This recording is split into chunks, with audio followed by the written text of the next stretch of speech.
Hello दोस्तों, आज की इस वीडियो के दौरान हम बात करने वाले हैं रामा स्टील ट्यूब्स लिमिटेड के बारे में। सो गाइस, फिलहाल इस कंपनी में एक बार फिर से रिकवरी वापस लौट चुकी है। पिछले 5 सेशन का भी एवरेज काफ़ी बढ़िया देखने को मिल रहा है। फिलहाल कंपनी के क्वार्टर वन रिजल्ट्स को लेकर भी एक बढ़िया अपडेट देखने को मिल रही है, पर इससे भी बुरी अपडेट ये देखने को मिल रही है कि कंपनी ईएसएम लिस्ट में जो भी चल रही है तो उससे बाहर कब तक आने वाली है, तो उस पर भी हम चर्चा करने वाले हैं। और क्वार्टर वन के रिजल्ट कैसे आ सकते हैं वो चीज़ भी ज़रूरी रहने वाली है। पॉजिटिव देखने को मिलेंगे या नेगेटिव, वो भी हम देखने वाले हैं। और आगे का क्या कंपनी का व्यू देखने को मिल सकता है और अभी क्या डिसीजन लेना बेस्ट रहने वाला है, सब चीज़ें कवर करने वाले हैं। पर जानकारी ओनली एजुकेशनल पर्पज के लिए रहेगी। आज की क्लोजिंग 4.65 के ऊपर देखने को नजर आई है। 5% की बैक टू बैक रैली इसमें देखने को नजर आई है और पिछले 5 सेशन में तो 12% से अधिक की तेजी हमें नजर आई है। अब यहाँ पे इम्पोर्टेंट चीज ये निकल के आई कि जहाँ एक महीने में बैक टू बैक गिरावट जो चल रही थी, लगभग कह सकते हैं कि 12% से अधिक की जो गिरावट यहाँ पे हमें देखने को मिल रही थी, तो वो पिछले कुछ सेशन के अंदर ही ऑलरेडी कवर हो चुकी है। और इसी के बदौलत मार्केट में वापस जो धीरे धीरे डेटा है वो स्टेबल होने के चांस अब ज्यादा नजर आ रहे हैं। पर 6 महीने में अभी भी 40% से अधिक की गिरावट चल रही है, पर 1 ईयर में 57% से अधिक की गिरावट अभी भी बरकरार नजर आ रही है। वॉल्यूम की अगर बात की जाए तो वॉल्यूम आज काफ़ी इंपॉर्टेंट देखने को मिली है। टोटल वॉल्यूम पर अगर हम बात करें तो 30 लाख की वॉल्यूम नजर आई है, यानी ओवरऑल वॉल्यूम में आज गिरावट देखने को ज़्यादा नजर आई है।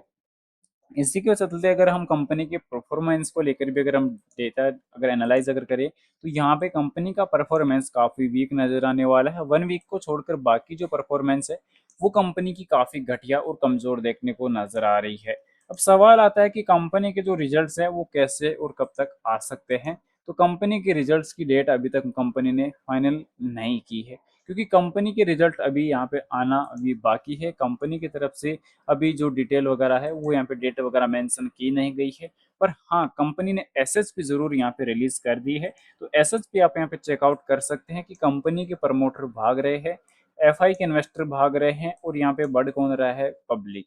यहाँ पे ओवरऑल पब्लिक बढ़ रही है, यानी अलर्ट मोड जारी हो चुका है। क्योंकि प्रमोटर लगातार, जहां हम देखें पिछले कुछ रिजल्ट्स की या पिछले कुछ सालों की अगर हम बात करें, तो यहाँ पे कंपनी के जो प्रमोटर्स हैं वो ऑलरेडी काफी तेजी से कंपनी से मूव करते हुए नजर आए हैं।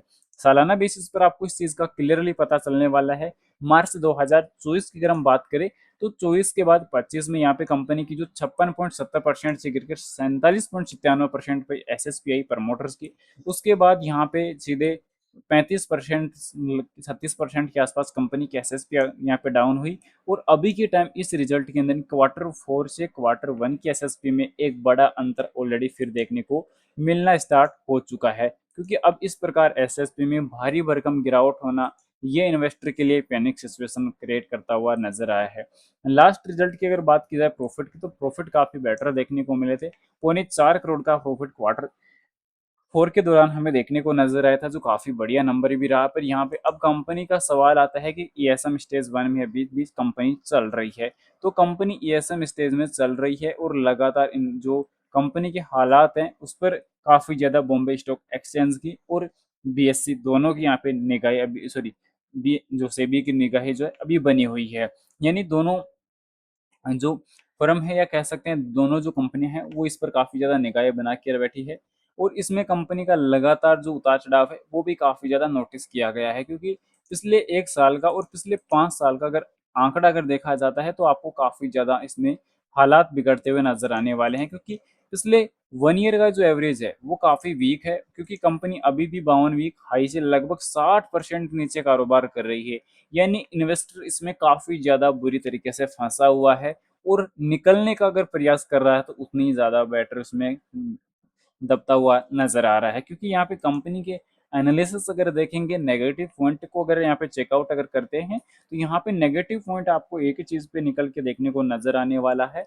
और वो रहेगा कि कंपनी को बारी बारी प्रॉफिट हुआ पर कंपनी ने डिविडेंड प्रोवाइड नहीं किया। लास्ट रिजल्ट यानी कि क्वार्टर फोर से क्वार्टर वन में 1.71% के एसएस जो प्रमोटर्स की होल्डिंग में गिरावट आ चुकी है, प्रमोटर्स काफी कम हो चुके हैं। और इक्विटी पर रिटर्न भी पिछले 3 सालों में लगभग 5.5% तक कम दिया है। प्रॉफिट में अदर इनकम ज्यादा शामिल नजर आई है, जो लगभग 19 करोड़ तक का यहाँ पे जो है अदर इनकम कंपनी के प्रॉफिट में शामिल नजर आ रही है। एनुअली बेसिस पर कंपनी के आंकड़ों को अगर नोटिस अगर करेंगे तो एनुअली बेसिस पर कंपनी का तेजी से प्रॉफिट गिरता हुआ नजर आया है पिछले कुछ 2 से 3 सालों के अंदर। और यहाँ पे कंपनी का जो सेल्स की ग्रोथ है उसमें वापस रिकवरी नजर आई है, पर प्रॉफिट ग्रोथ में काफी तेजी से गिरावट चल रही है।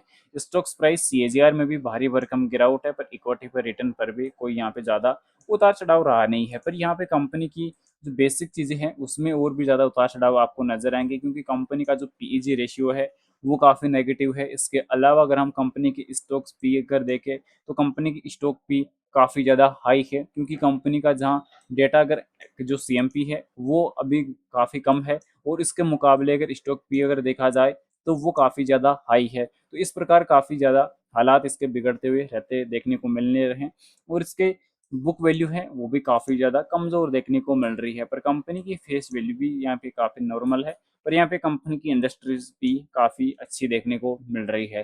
तो ओवरऑल कंपनी के नंबर्स की आउटलुक कहीं ना कहीं कमजोर रह सकती है, क्योंकि प्रमोटर भाग रहे हैं, पब्लिक बढ़ रही है, तो रिस्क जोन भी बढ़ रहा है। फिलहाल बता दूं बाई सेल के लिए कोई रिकमेंडेशन सजेशन नहीं रहने वाली, जानकारी ओनली एजुकेशनल पर्पज के लिए रहेगी। वीडियो पसंद आए तो लाइक और चैनल को सब्सक्राइब जरूर से करें। Thanks for watching this my video.